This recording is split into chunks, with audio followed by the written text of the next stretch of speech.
Hello, hello Pisces. Welcome to your February 2020 overview reading. This is good for you if you're a sun, moon, or rising Pisces. And before we get started, please take a moment to subscribe to this channel and check me out on Instagram if you feel called to, at Onyx Healing. If you would like to work with me one-on-one or know what I have to offer, go to onyxhealing.com. And yes, I did decide to do like a pink and red Valentine's themed reading. So we'll touch a little bit on everything, but without further ado, let's lay this out and get into it.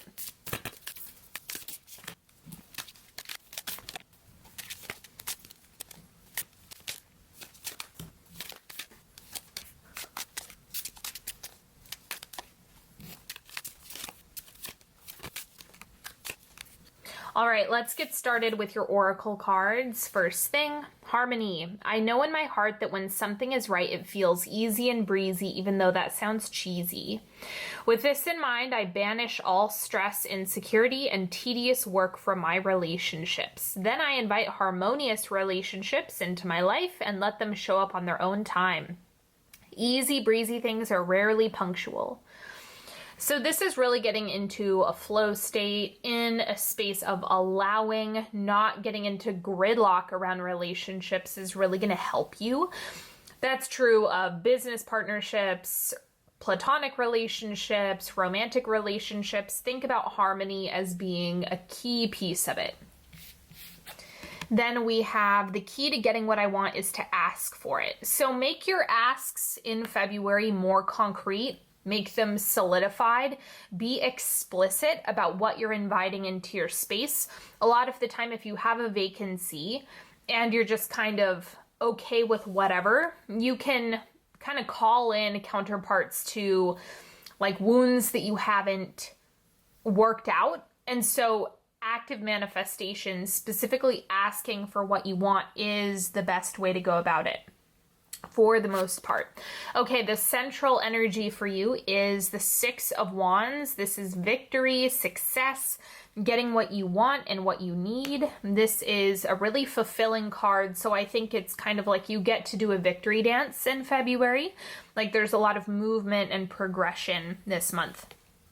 The crossing energy is the Emperor, divine masculine. So getting your masculine energy in check is going to be important in order to really harness the capacity for whatever you're achieving, whatever you're going for, right? Because if you have no masculine energy at all, if it's all wounded, then you're going to be flopping around all over the place and there's going to be nothing to hold the feminine in. There's like no container for it, and that's not going to serve you.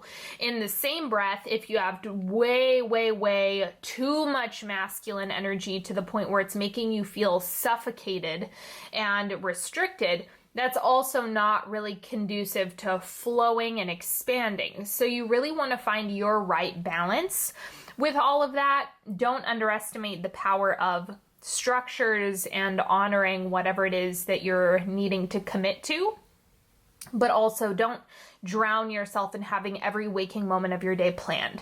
Okay, so just consider that.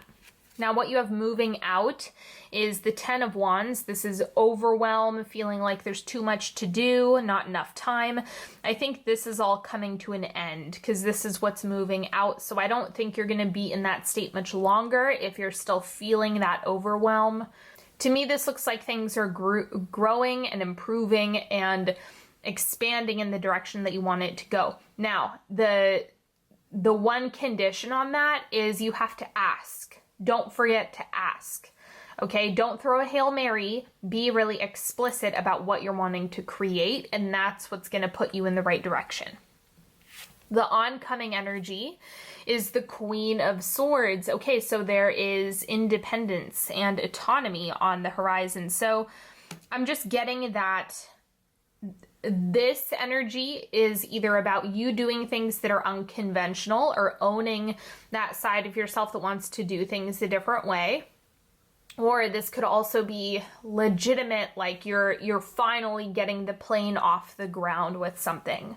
So whatever this might be, It's kind of like you're in liftoff mode. And so I think there's just a huge boom that's coming up where it's just, you're going to feel a large expansion. So definitely prepare yourself for this. Don't be afraid of it. Like, really accept and be receptive to the growth that you have coming and the ways that you're really getting bigger and better in whatever it is you're set out to do.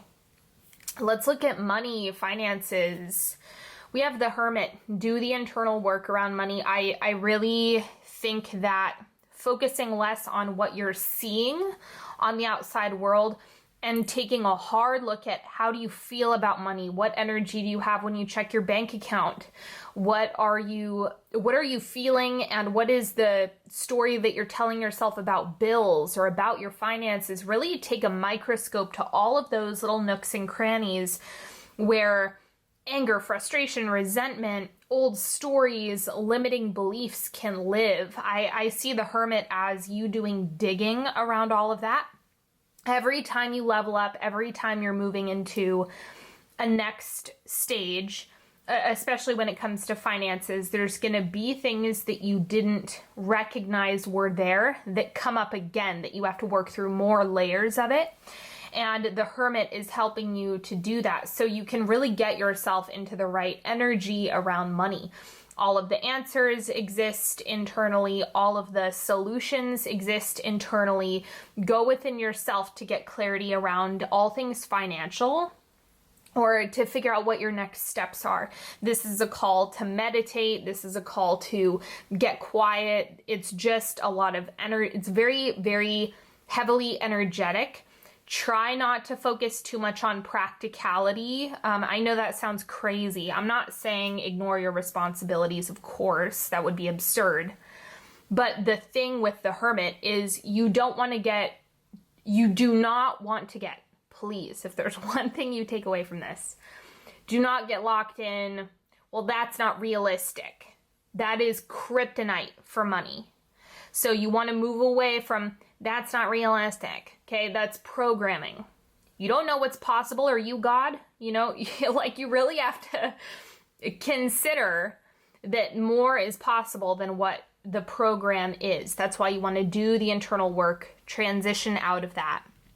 And you're going to see a big expansion in money. Okay, and then relationships, however you want to define that, or whatever relationships you're focusing on. 8 of Cups. Okay, I'm going to clarify this one. But remember, the 8 of Cups, I like the 8 of Cups at least. It's like there's a certain level of awakeness that comes through the 8 of Cups that is just so refreshing. Like, I see the 8 of Cups as a breath of fresh air. Like, I'm finally seeing things clearly. Oh, my perspective is finally shifting, or something is so different about this. And we have the 5 of Wands. So it's definitely the internal work that you're doing, whether that be emotional, right? If you've been working with a partner on helping you evolve out of something, or trying to communicate your needs more, or set boundaries with friends, right? That's a lot of the friction energy, even though I love the 5 of Wands. It's one of my favorite, if not my favorite card.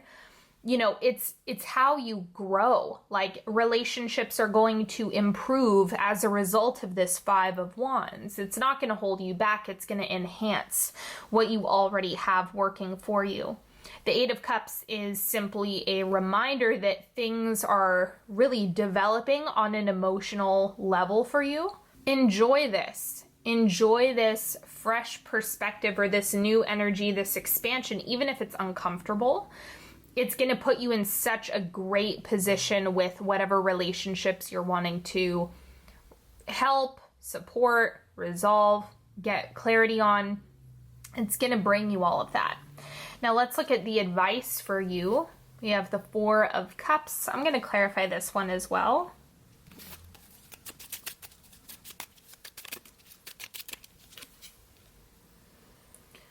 Eight of Wands. Okay, so it's interesting. These are kind of conflicting energies, so you're going to want to balance them. And the reason being is that the 4 of Cups is the rejection of an offer, right? It's turning something down and saying, no, that's not good for me. And identifying what's a solid yes, what's a solid no, what do I need to step into, what do I need to orient away from. And the Eight of Wands is fast-paced, high-speed, move, move, move, move, move. So before you bite off something new in February, you want to be really, really clear and really, really grounded on whether or not it's really going to serve you long term. That's the question that's being asked here. And it's not a bad thing. It's just that understand, if you're putting energy into it, it's going to move quickly. So you don't want to say yes to something and start pouring energy into it if it's not resonating with you. So yes, there's a lot of speed behind this card, but that's why you want to be a bit more selective about what you're saying yes to. What's on the horizon for you? King of Pentacles. Okay, you know, for some of you, if you're really focused on love relationships, this could easily be someone who is really grounded. It could be someone coming into your space, right? Maybe you have the King of Pentacles coming in. And then for others of you, this is your internal mastery over the material, okay? King of Pentacles is that exact thing. It's the material world, it's money, it's finances, it's your home, it's your daily routine, it's mastery over all of that practical support and resources. You might be really flexing this part of yourself and honoring that more and more and evolving into that, right? Like you have the Emperor and the Six of Wands here. This can be a reflection of that King of Pentacles energy, or for some of you, this is that person in your space. It could be a supporter, it could be a relationship, it could be someone that you've been asking to have appear in your space. So however that manifests, you know, well, we shall see as February approaches. All right, let's get into the timeline. First, second, third, and fourth quarter of the month. In the beginning of February, we have the Four of Wands. This is being comfortable in a routine. I think this is really supporting you. So of course, Pisces energy is very dreamy, watery. It can kind of feel all over the place and very hard to contain. That's why the Emperor is sitting in the center. It's saying, well, why don't we create a container for all of that water? You don't want water to be spilling out all over the place. You really want to hold it in a container. And the Four of Wands is helping you with that structure. This is like a reason to celebrate as well. This is like enjoying yourself, having a good time. This is also a happy home card. So either you're creating that for yourself in your current environment, or some of you might be looking to move or are trying to find a home, etc., etc. Let's see the second quarter. We have Judgment. So this is like a big dose of clarity and understanding what you're asking for, right? You want to be really, really explicit with that. And it just seems like there's just a lot of certainty with this. So enjoy this clarity, enjoy this feeling and experience of knowing what you're building. And that's really going to help you throughout the month of February. Just hang on to this vision as much as you can. Third quarter, we have the Star. Things are working out. This is a great soulmate card. You know, if you're wanting to meet people, like these cards are great to have that be the case. So I think that this is a good time to network. This is also like, don't stress or fret about the timing. Know that everything is falling into place. There is a divine order. If you're asking for something, it's yours, right? It's divinely yours, but you really have to let go of the how and allow things to fall and click into place. And I just think that there's a lot of ease and relaxation here if you allow that. And then wrapping up the month, we have Strength. Got some Leo energy sitting in here. And the other thing that's coming through is just continuing to show up, right? Even if you're relaxing into trusting, you've asked for what you want, you're really clear on your vision. It's about continuing to take action not sleeping on that side of things, not ignoring that. Also understanding that where you put your time, your effort, your thoughts, your words, your energy, it's going to grow and expand. Using that to your advantage and knowing that you're capable. That's the main thing that the end of the month is really reminding you, is that you're capable of what you're asking for. It's just that whenever we want something bigger and better, it's requiring a new version of us. So we have to evolve into that. Okay, now let's do a 3-card pick. You're welcome to ask a question, ask for clarity, guidance, whatever you're needing. Deep breath into the diaphragm. Card number 1. We have the Ace of Wands. This is really important to put your energy behind things that matter. And if you're wondering, like, where is my energy going? Think about, what do you think about a lot? What do you talk about a lot? What do you take action on a lot? Okay, or where is all of your thought, words, and actions going? Where are they going? What are you spending the most time in those states pouring that energy into? That's going to tell you where it's going. So I would audit that and then double down on what you want to give that energy to. Card number 2, we have Power. You're making it happen. I think that there might be a little bit of underestimation within yourself, or you might be feeling less than confident. I'm getting that this is more of an encouragement card. It's kind of like you can do it. You're making it happen. You're getting to that space. You're cultivating what you want. You're almost there. There's a lot of growth coming from this. And again, it's similar to that Strength card as far as you're capable, you're making it happen. So do your best to acknowledge self-doubt, but don't buy into self-doubt. There's a difference. You can see it and witness it, but you don't need to act from a self-doubt place. Card number 3, we have Temperance, Balance, Equilibrium. This is really helping you to smooth out any bumps in the system, smooth out anything that really isn't working for you. Weave in an element that you feel is missing. So that's what I consider to be balance. It's not about 50-50 split. It is about doing what feels best, right, and true for you. And if you know something is missing, then weave in that element in order to bring some equilibrium into the situation.